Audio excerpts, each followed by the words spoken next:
All right, so welcome back. This is section 11.4. We're talking about the Pythagorean theorem.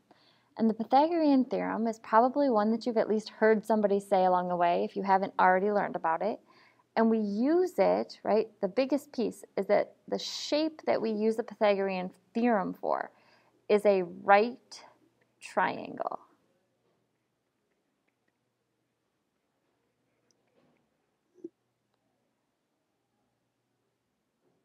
Remember that by definition, a right triangle is simply telling you that one of the angles is a 90-degree angle. So if it's asking you to use the Pythagorean theorem, you're allowed to assume that the angle that looks like a right angle is in fact a right angle. The way that the Pythagorean theorem works is on our right triangle, we call the two sides that touch that right angle, we call them the legs. This long side, the one that's opposite or across from 90-degree angle, this one is called the hypotenuse. Hypotenuse.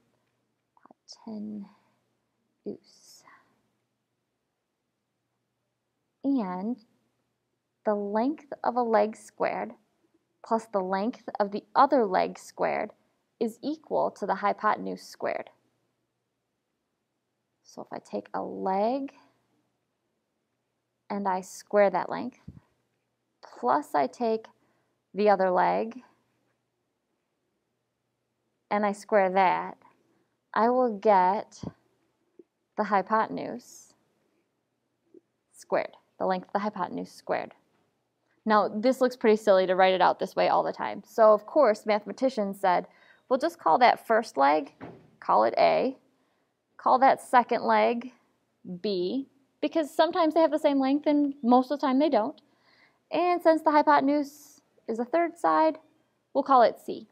And they simply use the formula A squared plus B squared equals C squared. So, what do you do with that? Or why is it in this chapter is probably a good question. The first thing we can say is the first kind of problem you're going to see are these ones like this here, where they say, here are some sides, find the missing part. So A will always represent a leg, B will always represent a leg, and C will always represent the hypotenuse. So simply fill it in. If this is 3 and the other leg is 4, can you find the hypotenuse? And yes is the answer. We do 3 squared plus 4 squared equals C squared. 3 squared is 9 plus 4 squared is 16 equals C squared. 25 is equal to C squared. And if something is being squared, I don't want to know what C squared is, I want to know what C is.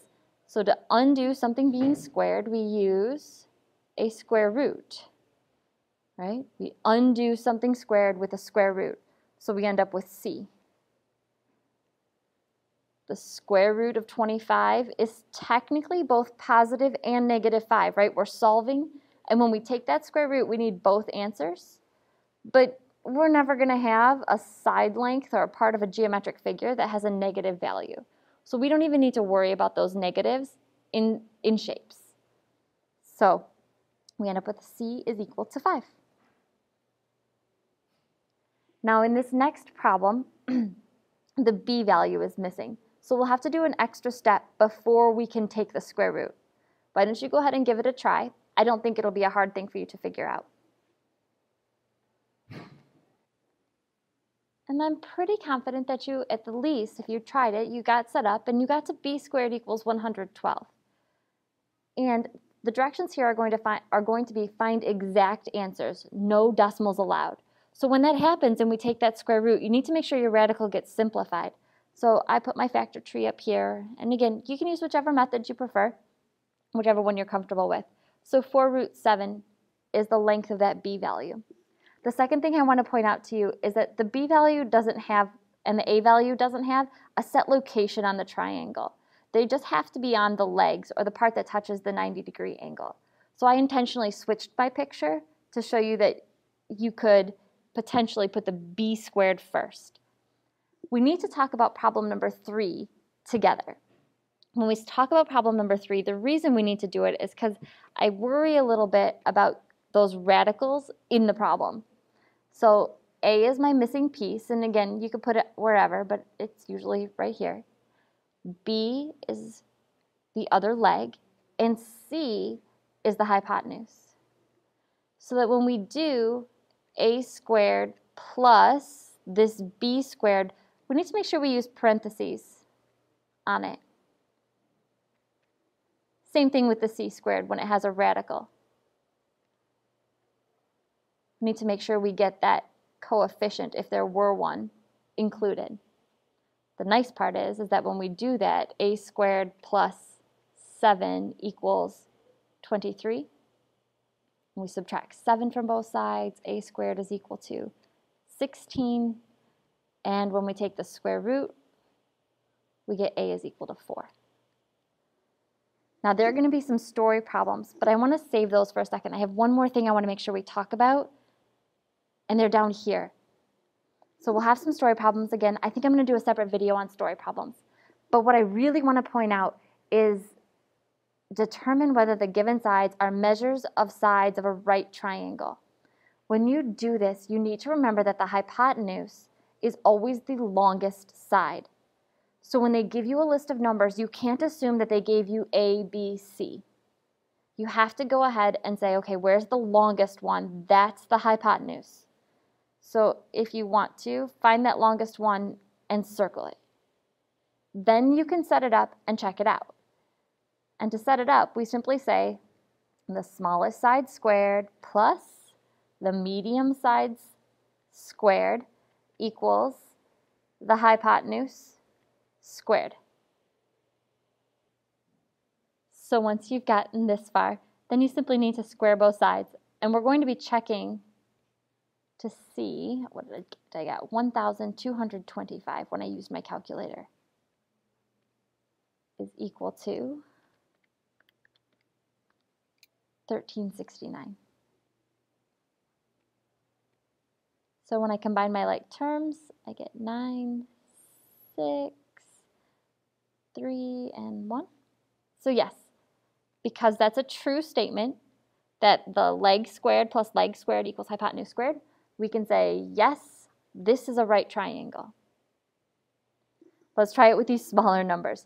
Again, identify that hypotenuse first. Which one's the longest side?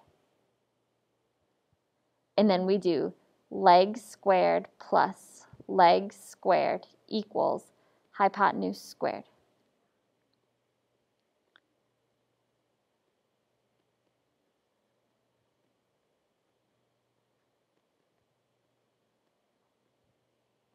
Four plus 16 equal to 25. And then we end up with 20 equals 25. This is not true.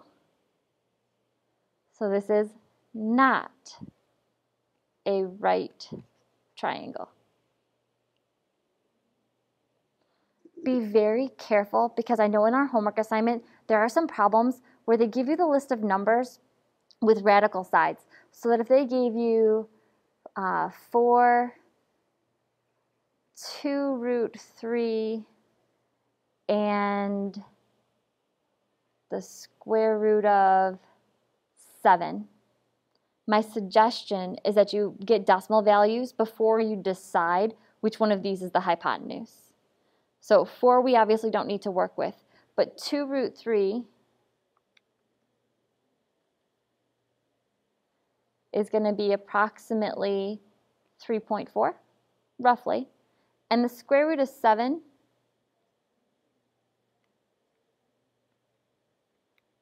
is about 2.6.